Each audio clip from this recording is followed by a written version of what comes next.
Hi friends, అందరికీ నమస్తే. యుద్ధం వల్ల ఏం సాధించాడండి? ఆ, పాపం అమాయకమైన అమెరికన్ సైనికుల ప్రాణాలని పణంగా పెట్టాడు.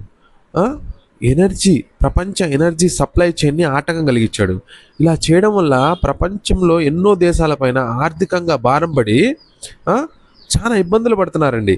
తర్వాత దీనికి తోడు ఇరాన్లో 600కు పైన పాఠశాల పైన, హాస్పిటల్స్ పైన దాడులు చేసి ఎంతోమంది అమాయకమైన ఇరానీ ప్రజల ప్రాణాలు తీశాడండి. ఓకేనా? ఈ రెజ్యూమ్ చేంజ్ చేస్తానని అమెరికాలో ఇంతకుముందు ఎంతోమంది అమెరికన్ ప్రెసిడెంట్ ట్రై చేశారు, వాళ్ళందరూ ఫెయిల్ అయ్యారండి.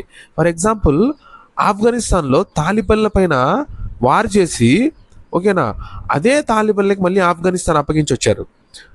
తర్వాత వియత్నాంలో 20 ఏళ్లకు పైగా వియత్నాంలో వార్ చేసి 60,000 మంది అమెరికన్ సైనికుల ప్రాణాలు పోగొట్టుకున్నారండి. చివరికి ఆ వియత్నాం వారు కూడా వాళ్ళకి అప్పగించి వచ్చేసారు.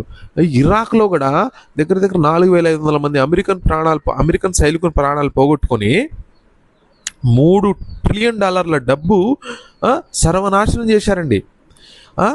ఈ యుద్ధాల వల్ల ఎన్నో లక్షల కోట్ల డాలర్లు, అమెరికన్ ట్యాక్స్ పేయర్స్ యొక్క ఎన్నో లక్షల కోట్ల డాలర్లు వృధా చేస్తున్నారండి.